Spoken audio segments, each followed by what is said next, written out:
Hello and welcome to the DevDC podcast. My name is Shay Reardon, and today we have Jill Porubovic joining us. Welcome, Jill. Hey, it's great to be here, Shay. It's great to see you again, Jill. Thanks for being on Me this too. morning. So Jill agreed to join us this morning to talk about her career, speak about what she's been seeing in the industry, and then share any advice or insights that she might have for our listeners here. And just a quick background on Jill. She spent the majority of her career in technology right here in the DMV, and most recently was an SVP at Discovery, who obviously has been in the news a little bit lately, but that's just a small part of her journey. She started at Help Desk and today is actually running her own practice. So Jill, let's get right into it and have you kick off your story wherever you want it to begin. Well, I think we have to start at the top, right? I was raised in a little teeny town in Kansas and had a 2-year degree in business, and then just decided to get in my little car that was a little bit like the Flintstones car, $150 to my name, and roll out to the East Coast where my brother and sister-in-law lived for a short period of time. And then they went back to Kansas. So I was sort of on my own out there. And I landed a job working at Cable and Wireless, which was a telecom company, as a help desk analyst. And I was terrified to do that job, but I had an amazing boss there, and she believed in me. And the things I learned from her were sort of the basis for my leadership style, right? Like she was just always charged up and keeping us in the game. I was always wanting to be the top competitor. It was always myself and one other girl that were fighting to take the most calls, solve the most problems, etc. So that was sort of the start of it all. And then from there, I sort of became known as a person that could take something that's challenging and break it down into understandable bits. So yeah. I moved on there to be like a documentation specialist, then user acceptance testing, end-to-end testing, DevOps. Like it just kept growing and escalating as I went through my career. Yeah, I mean, you've definitely done some transformational projects, and you brought up DevOps, right? So things ranging from bringing DevOps to Verizon in like the mid 2000s, and then even like broadcasting the Olympics in the UK. I'm curious, like, were there any like principles, leadership principles that you followed when you started to take on these transformational projects? I think one of the main things I learned was like data. I call it data, and hold. And that kind of stems from having network operations under me for a bit of time. So that crisis management aspect where you can very easily make some assumptions, right? If a problem happened and you had a change that took place in the network, it's easy to assume that it was that network change that caused the problem. I think teaching yourself not to do that, right? And just holding until you have the facts, but also being out loud. So when we would have a crisis at the office, I would always go to my boss and say, hey, we've got something going on. And basically, I don't know what's wrong, but I'm letting you know, this is what we know so far. And we're researching, right? So that if it's important enough, they could take it to the next level and say, we're on it. We just don't know what's wrong yet. So part of that data, holding, not making assumptions, and then also a key component for me is kind of listening to the business. And so if you have a big project, usually it's driven from the top, right? And they have specific things that they want to get accomplished. And as much as you want to accomplish those things, you also have to take into account that it has to be usable for your business users. So I always like to kind of work from the back up. I have my requirements from whatever the project is and whatever it is we need to accomplish. But I also know that it has to be supportable and like the users have to be able to grab hold of that.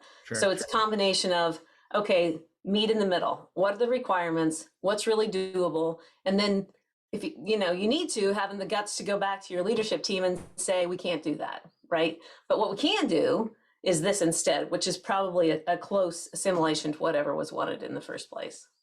Okay, so I mean, you're keeping the end user in mind, right? Whether it's external or internal, and then you're drawing what is possible based on what the C-level folks actually are asking of the business. Right. Curious if you could tell me a story or us a story about a specific instance where you had to take on a project that perhaps you got a lot of growth out of. It would definitely be when I was at Verizon. I mean, there's a Mhm. lot, but the Sure. one that sticks out in my mind that I feel like was sort of a turning point in my career. We were in bankruptcy. It was MCI, WorldCom, Verizon, right? So we're Yeah. in bankruptcy. We'd gone from about 200 people to 16. So, it's just like keeping your fingers in the dikes. But we were getting ready to support VoIP services. So there was this massive change moment where they'd outsourced all of the order entry staff. That's about 1,600 people. Okay. We had 4 major system changes that were going in to sort of automate this voice over IP platform. And it was horrible. So if you can imagine a time where nobody understands anything, that's kind of what was going on. And I can remember being on the outage calls and the executives just saying, like, just pick the top 5 things. But there were so many things wrong. We didn't even know where to start. Yeah. So what I ended up doing is I'm like, just give me data. So they gave me all the system errors from our workflow system. And I started parsing through that, like pivot tables, VLOOKUP, whatever I needed to do. And I was working about 100 hours a week. And I would get up at 2 a.m. and just because I didn't want my husband to know. And I would start pounding through. So finally, I landed on this one specific error that it was the one that happened the most. And I had to ask a lot of questions, which can be unnerving as a leader, right? Like, what really does this step mean, et cetera. Long story short, the users didn't understand the system. Despite all the training that had happened, et cetera, what ended up happening was the users needed to do a manual step before they clicked complete this one workflow item. They didn't understand that. They were just clicking it complete and the system was advancing it. So I remember there was one order that 50 times the step had been reset. So once it reached that certain step, then IT would have to reset it, then it'd go back to the users and they'd do the same thing because they didn't understand Yeah. what Right. needed to happen. So once I understood that, I put together quick training, got the users together, got everybody together. We went through it and it was like this big aha moment of what needed to happen. And then I just did the same thing for all the other areas until we got to the end of it. So that was probably about 6 months of 100 hours a week, just going and going and going until we got it fixed. But this also was a good learning lesson for me that no matter how broken something feels, in IT, there's always an answer, always, right? And that gives you some sense of calm, even when you're on like outage calls. It's like, we'll figure this out, we'll fix it. It might take longer than you want. It might cost more money than you want. It might not be the ideal solution, Right. but there's always a way to fix, whatever is going on. I love that perspective, right? There's always a way to fix whatever's going Always. on. And, we chatted a little bit about like COVID, right? And obviously that is something that is once and hopefully a lifetime for everybody. And I would love to hear how you helped, the team navigate that experience when you were at Discovery. I mean, everybody has a different vibe coming out of COVID. For me, just because of my personality, I thrive off of like the most impossible situations. So when you've had those years of sort of managing crisis, you learn a methodology. I call it like the metrodome, where it's just like this tick, tick, tick, like time's ticking. It's okay. You need to figure this out. So we knew in February, because my team's in 32 countries, right? Sits in Right. 32 countries. We support 220 countries and territories. We knew that this isn't going to be good. So we had a daily meeting every day to sort of pull everybody together. Starts out small, grows to be the network team, the infrastructure team, the infosec team, the broadcast team, right? Yeah. So we have all of our pieces and parts together. I think the benefit at Discovery is that there's just some amazingly smart humans that have awesome personalities. So our ability to come together and just do whatever it took was amazing. My team supported all the enterprise users. So in every country, every user, all things they touched, all their laptops, their enterprise software tools, et cetera. So what we ended up doing was just on a dime, within a matter of 2 weeks, changing all of our processes and procedures, right? Get the team together. No idea is a bad idea. We used to have the in-person support, right? Where you would take their laptop and do the thing and hand it back to them. That of course changed, right? Where we're coaching our at-home people how to take the steps or whatever, which was very stressful on the team. Yeah, sure. So I credit the team, all the teams at Discovery, for just coming together and revamping everything. We got to, I think, 98% of folks working from home in short order. That broadcast piece, some of that was a little bit harder, but the teams there, we were on the phone late nights, coming up with solutions, getting equipment delivered. My team still had to go into the office to receive equipment, to redistribute it, et cetera. So there was a lot of challenge around mental health in the end. And when I say around mental health, I mean not only for those at-home workers, but also for the folks who were still going into the office to be able to supply the at-home workers with what they needed. But nobody broke. Everybody kept it together. But as a leader, you really have to realize you need to solve that initial piece, get everybody working from home, make sure you can send them equipment to home. You go through all the pieces and then you take a breath and you kind of survey. And the next thing that was clear is that the mental health of my team was kind of at risk. Yeah, right. So I was sending out a daily note to them. And that turned from being like, no, people can't take their chairs with them. No, they can't take their monitors with them, right? Just the dynamic change of the day to celebrating all their successes and all the acts of heroism that were taking place. And there were some amazing things that people did. And then the last mile of that was, what can I do for them? And I was known for being the cookie lady, making cookies. So I said, you give me your address, I'll send you cookies. And I could only do it in the US because we couldn't ship them overseas, but I would send off boxes of cookies with a little handwritten note. And I think what I was most surprised about was the responses, which I never expect to get any responses, but the responses back, especially from gentlemen, kind of pouring their heart out on what was going on with them. So, you had the work stuff going on, and then that's kind of gave people the opportunity to talk if they needed to talk in a private setting, to get information from them and kind of help them through whatever moment so that they knew they weren't alone. And that, I don't think that really has to stop, because it's still this ongoing pressure, for all that at-home delivery and those folks at home. So to all the service people out there, and all the people supporting the at-home workers, they deserve more than is possible to give to them for all their support. Any idea how many cookies you sent out? I sent out 60 boxes of cookies. Each box had like 3 different cookies in it. And believe me, anybody wants cookies, put your address and then I will send you cookies in the US. That's going to be a snippet, just so you know. We're going to have that out. Thousands of people are going to read that. My team can tell you I'm a good cookie maker. So Jill, I'm hearing some awesome things, right? So you pack up your car, you move to Virginia, seemingly because it's just a better opportunity. Your brother was there, but then he moved, but it's a better opportunity for you to, I guess, explore avenues of your career. You pack 60 boxes and ship them out. Where do you get this fire from that has allowed you to, tackle these, I guess, these hurdles head on, right? And in unique ways. Where does that come from? I think there's a couple things. First, I think you have to have a zest for life. And, there's all sorts of personality tests out there. I took one recently. I was working with a job coach, and she said, you have zest that came up in your list of top 5. And that is really rare. There's not a lot of people that have the zest for life. So I don't know what it is about me. I definitely have been coached over my lifetime that I need to slow down because people can't keep up.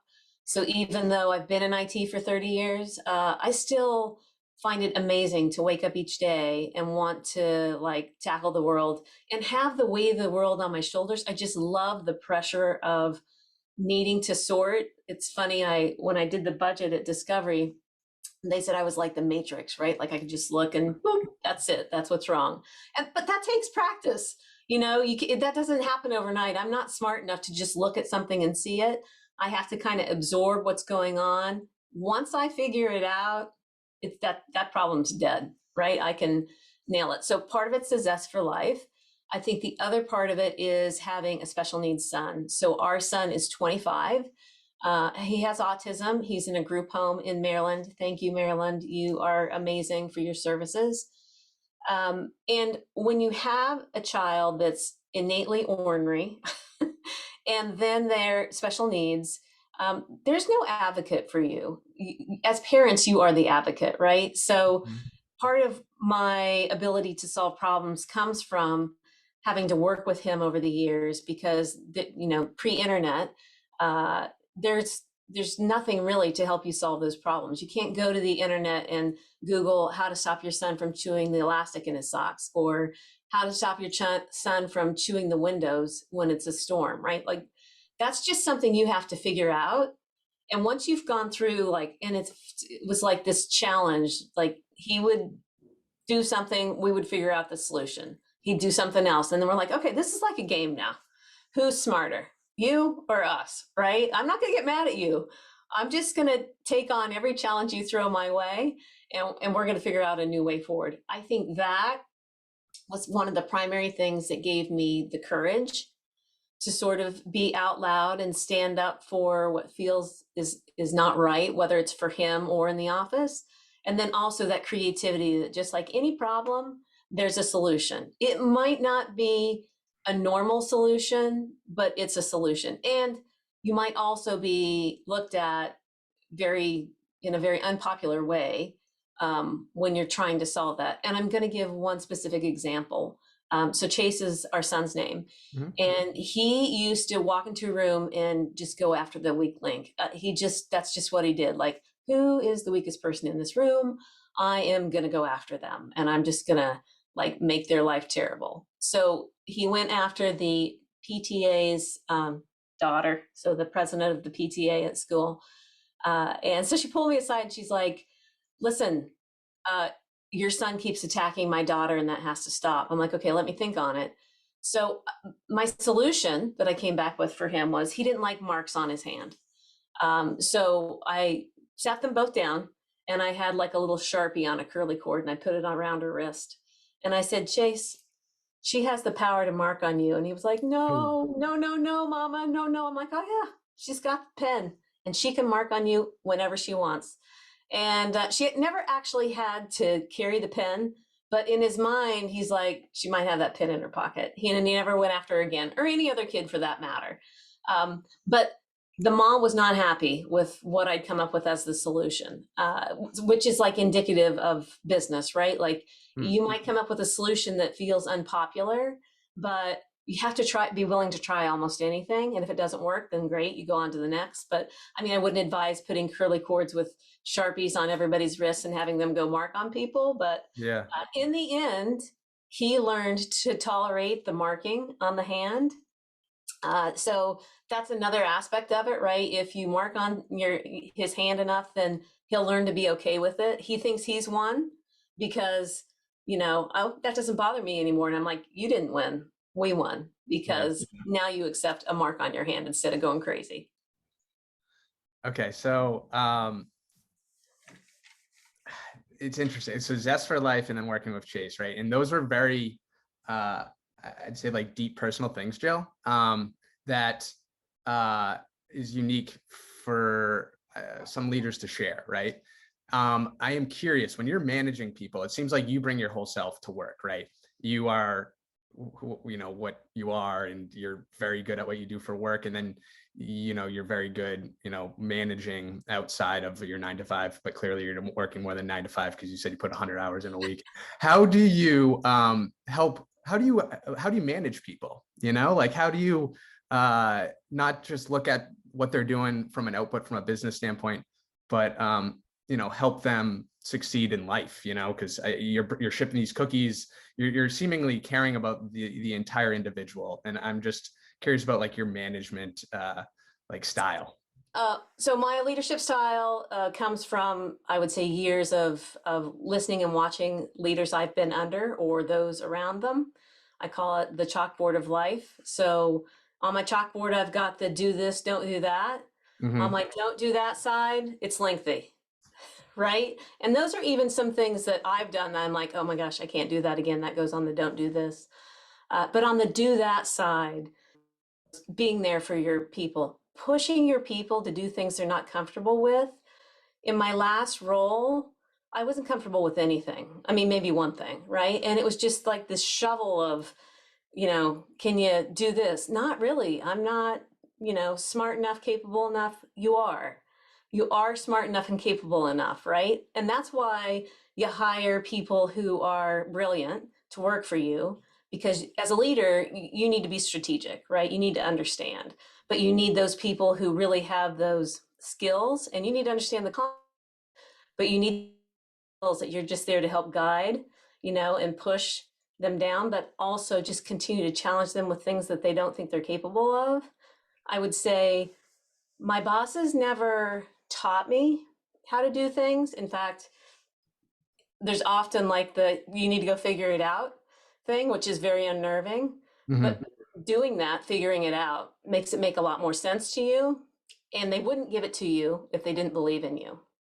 So I think constantly pushing my team to take on more, do more, be more, and also let them fail, right? I would always say, we're going to pilot something. If it fails, it was just a pilot. It's fine. We'll pick it up. We'll do it again. Also, that methodology of like change, where anytime we're working on a big software release, a big anything, you get to a certain point and you're like, okay, that's it. Everybody stop planning. No amount of planning is going to make this better. We know we're going to have issues. It's okay. We'll pick up, we'll fix, and we'll move on. And if it fails, it's my fault. And if it's successful, it's you guys get to celebrate in it, right? So letting them know that you have an expectation of imperfection, and that you'll also take that on as your responsibility, and just being okay with it. I mean, there was a point in time in my career where I had a big change assigned to me that I just was sure I was going to fail at. But I had to believe in my team, and they had to believe in me. And so I, was said to them, I'm like, if this fails, it's my fault, but it's not going to fail because you're not going to let it fail. We're not going to let it fail. We will figure it out together. So I think a lot of it comes from just what I've learned over the years from my own bosses, but some of it is just my desire to have connectedness with my team, with anybody around me, which sometimes isn't always received well from people, but mostly I would say the bulk of the population likes that connectedness. Some not so much. Right. Those are great. I like the chalkboard of life. I think that's great. The do's and don'ts, and learn from the people around you, and then also taking your own, I guess, twist to it, right, and your own personality on how to manage. So that's great advice for that side of things. Once you're up there in a leadership kind of position, I am curious, Jill. If, we look on your journey to Virginia and your 2-year business degree and starting at help desk. The other side of this is, for our listeners out there, there's folks out there who are just starting out in their career, and they're trying to navigate the tech world, right? And the opportunities out there are vast, but you can also kind of get lost, right? And you can end up in positions where maybe you're not learning the right things or not growing. Could you tell me a little bit about how you were able to break into, technology with a non-technical degree and, work your way up to where you are now? If I think back, and this is crazy to think over 30 years in IT, but there wasn't the internet and there weren't laptops, right? So your ability to grow and learn meant you had to put in a lot more effort than you do today. And so I would go into the office. I would stay late. I would work the weekends. I would go into the office. There was a software called Ventura Publisher that I used in order to do documentation. And it was literally like you stick the disk in, you pull it out, you do it was ridiculous.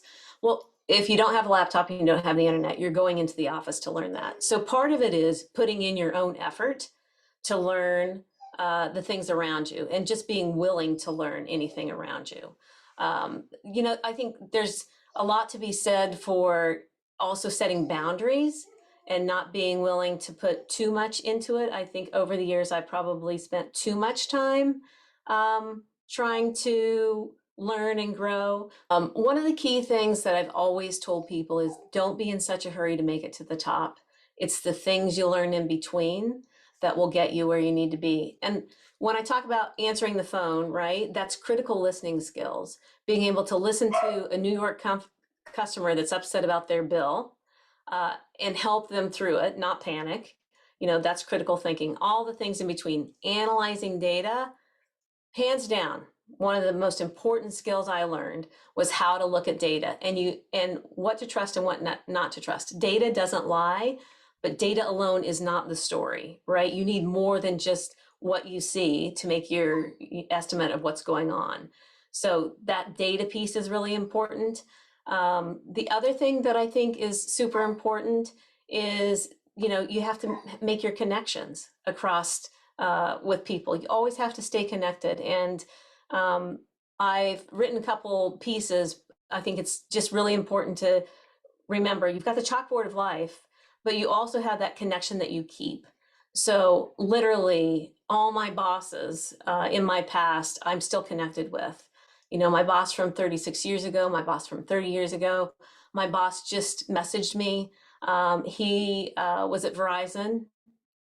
He was let go and he handed me a portion of his job that I was sure I couldn't do. And we've stayed connected. So that's over 16 years. And he moved on to be like the CIO of Antarctic operations for something, right? Like super interesting. Mm-hmm. But keeping those connections, because you can always ask. I have gone back to them, as time has passed and asked them questions to try to get clarity on my own leadership style and things to do. So there's so much, listen, troubleshoot, analyze data. Even though you have the data, you need more than the data. You can't just look at the data and, write an article and say that's the thing. There's humans behind that data that you need to pay attention to. And never settle. I'm just one of those people where if I hang the pictures in the front room and it looks good, 6 months later, I'm going to be like, is that rug right? And do those pictures need to be placed again? So Yeah. when we would reach and achieve things, whether it's myself or as a team, there was this constant need and desire to look ahead, right? Because especially in IT, there's the next thing that's coming. What is that? What does it look like? How are we going to manage that? So to never settle, never get comfortable, never feel like you've won the day. You can for 10 seconds, and then you're like, okay, next thing's coming. What's the next thing? Sure. I think that's important when you talked about, your critical listening skills when you're picking up the phone and like even dealing with someone's bill and troubleshooting that. Like everything builds, Jill, it's like you're not gonna wake up and be a manager, right? You're gonna wake up and have to tackle whatever project's in front of you, and you might think it's a mundane task, but people are looking and people are seeing it, So I think some people get frustrated with where they're at, but really it's being present where you are and doing the best you can at the whatever job you're at right now. And I call it my toolkit, right? Yeah. So I just built my toolkit over the years with all those things. One other thing that's super important Mm-hmm. is being able to take all that information. You've got the data, you vetted it, you know it's right. Be able to take that information and synthesize it into something purposeful, right? People can chart and graph all day long. Yeah.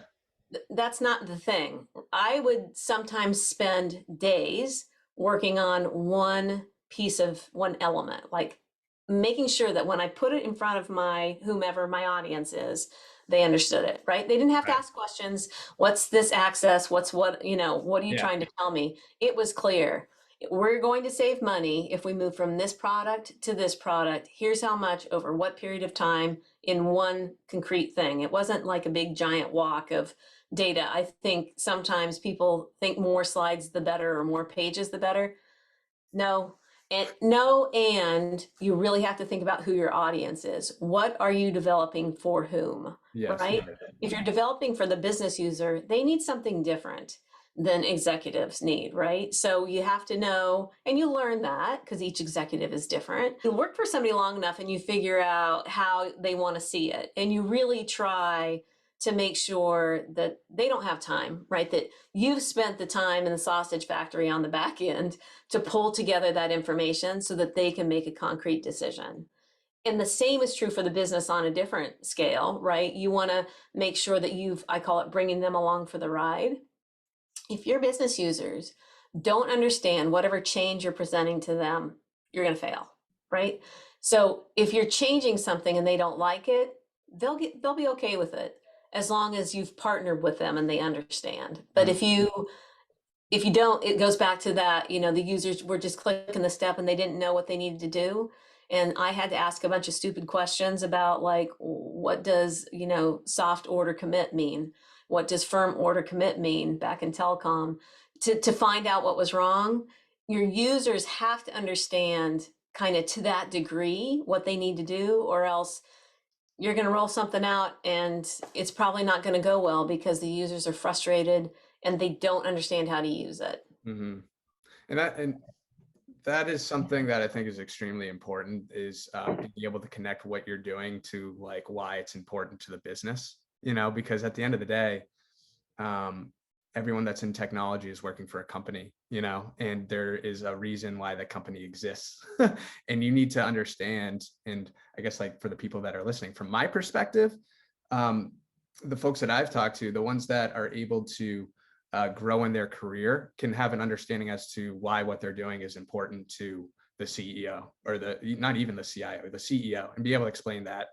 And I think it also gives you meaning too. So you're not spending, to your point, like days putting data together into a graph, but maybe taking a step back and being like, hey, how would I present this if I were to, share an elevator ride with Dave Duvall, Yeah.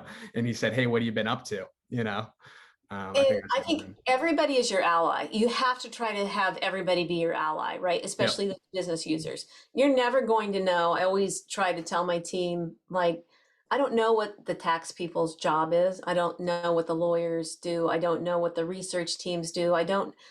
You're never going to know those specific things that they do. And anytime you're pushing out an IT change that's like, and I'm going to use an operating system update as an example, because sometimes those can take hours, right? Yeah. Nobody wants that.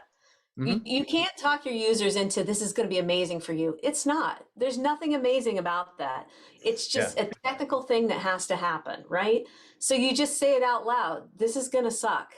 It's going to take 4 hours. We're here for you. If you need anything, let us know. I'm sorry we're getting in the way, because that's what's happening, right? Yeah. You've got a job to do. I'm getting in your way. I'm going to say so. I'm going to apologize for it, and then we're just going to make it happen together. And people generally will accept that, whether it's an operating system update, a change to some enterprise tool that, like when we rolled out Okta, right? Mm-hmm. Nobody wants that. That's ridiculous. So we were like, okay, let's drive people to want this. We're going to have a sweepstakes. So if you come and let us load this on your phone early, you can get an Apple TV. I mean, people went bananas, right? You can have a cupcake. I always say cupcake and hug them, right? Can't hug them anymore, but right? You can Yeah. come and get a cupcake. People will come. They don't even have to know about the change, right? Just let us do the change for you. But people will come if they know that it's a soft place to land and you're there for them. Right. It's like tricking them. I call it the Trojan horse theory, right? Where you're like, I'm coming to you with change. You're not even going to know it, but you're going to like love the attention that you're going to get and the cupcakes. Yeah, I like that. So, Jill, you are obviously a successful leader, and you're also a woman. And we're in a world where there's not as many people, or there's not a lot of women in IT, right? And I would love you, like as we talked about this, I think you said something specific when you were working help desk, that it was you and another girl that were fighting over who can pick up the phone faster. Would love to hear any advice that you have for women who are pursuing a career in technology.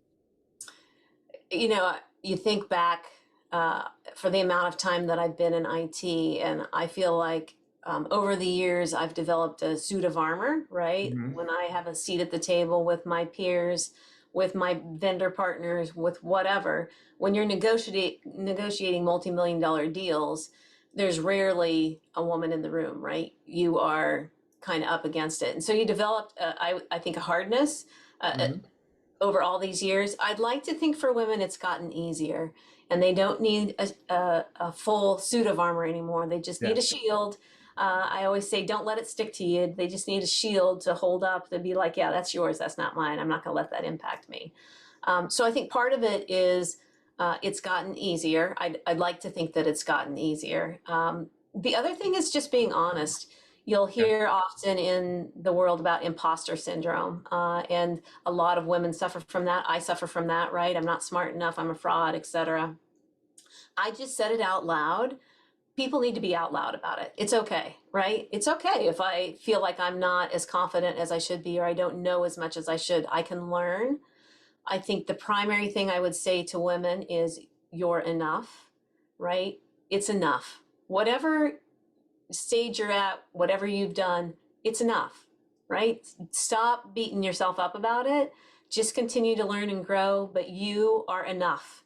And I think that's really hard for women because they're always multitasking and trying to solve, boil the ocean with the kids and the everything else. Yeah. Right. Having gone through all of that, and now my sons are grown, and I always say I'm on easy street. I can look back on my career and I wish that I would have had somebody say, it's enough, right? You don't have to keep pressing yourself.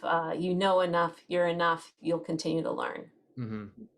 No, I think it's important that you're voicing that. And I guess I haven't, when I look back at, my tenure so far in tech, I have some very good like friends, right? And they happen to be guys. And we are always like pushing ourselves individually, right? And I think my girlfriend said it to me yesterday that I'm my own hardest critic, right?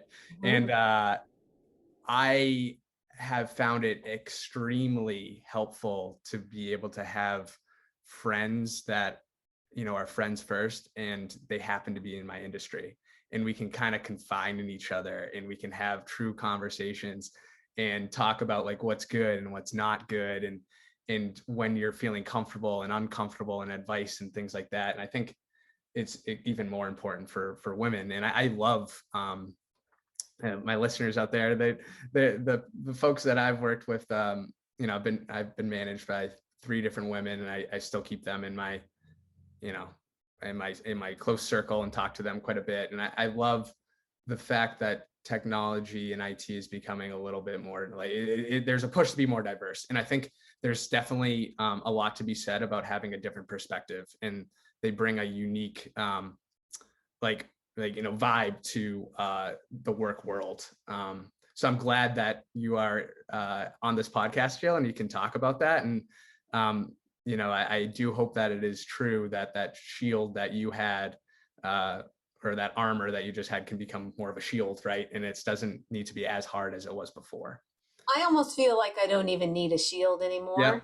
right? Like I Good. feel like I've learned to manage and cope with whatever, and I can see it coming, right? That chalkboard of life thing, Yeah. yes, whatever. So I feel like I don't even need that anymore. I also, in leaving Discovery, allowed me the opportunity to take a lot of seminars and do things that I didn't get to do before. And I was talking with one of the coaches that I've been sitting alongside, and she had great perspective. I feel like, companies can benefit from having coaches come in from the Yeah. outside, Totally. help coach Mhm. not only women, but any dynamic, Yep. that's going on in a company. I think it's very beneficial. It's always good to get like an outsider's point of view. I always say you need your circle of trust internally. Mhm. You want to have those people, like you said, that you can talk to and really be honest with. But it's always good to get that outside perspective as well, so that you have sort of all the bases covered. Yeah, there's not as many blind spots. And Yeah. yeah, a big thing that I've found is, because I've worked for organizations that have brought in coaches, and I've found them super helpful, is like your own self-awareness, right? And because there's the people that you spend time with every single day, and they might be close to you, but there's a world out there that is vast and awesome and like beautiful, and you only see a small chunk of it. So I think soliciting advice from mentors, as well as people who are coaching individuals in various stages of their career, is super helpful. I call it being in the sauce. When you're in the sauce, right? And you've Mm-hmm. been in the sauce, Yep.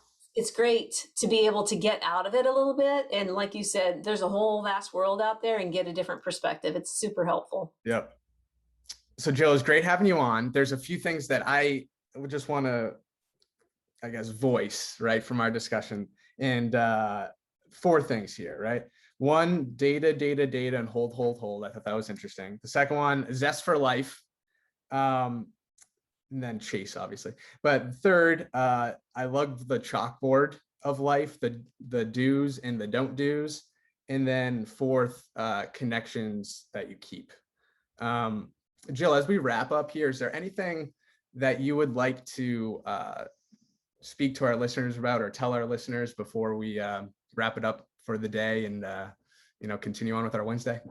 I mean, the only thing I can think of is just that, you said at last, the connectedness. Mm-hmm. I feel like that is one of the most important things that exists. It's something I'm focused on right now in trying to draw companies together.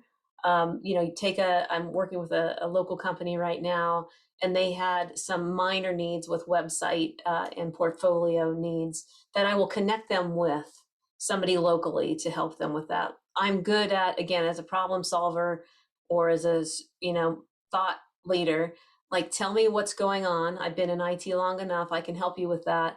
And then the next thing is like, oh, by the way, have you thought about all the platform, just the basic IT things you should have in place in your company, no matter how small or large you are, and let me connect you with those local companies that can help. So part of it, and one of the gentlemen was like, well, am I, going to be behind the scenes? I'm like, oh no, you're going to work directly with the customer.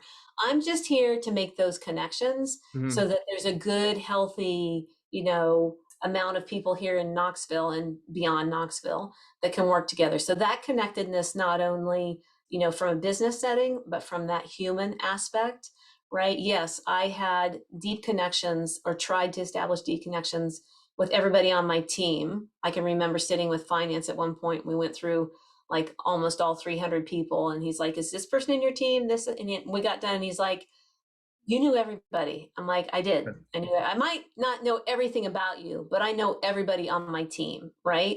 So keep those connections, no matter how big or small your team is, because if you don't know who's working for you, then you don't know, right? And you don't know who's got the opportunity to grow, or if it's a toxic environment, who needs to be let go or whatever. So Yeah. of all those things, connectedness is the most important. The rest fall in line, but really, like, data all day long. But again, right, you can't just take the data. You have to be able to take that data and ask the questions around it to know that you've got your facts straight. Thanks, That's it. Joe. Yeah. So to our listeners out there, the goal is that we bring on folks like Jill that can help provide advice and value as you navigate your career. Jill, I think we've had a great discussion this morning. Really appreciate your time. And I look forward to staying connected with you. Always. I mean, we're going to take pictures when we're old together. Yeah. I love that. All right. Thanks, Jill. I appreciate the opportunity. Oh yeah, it's great having you on. Have a great rest of the day. Take care. Bye.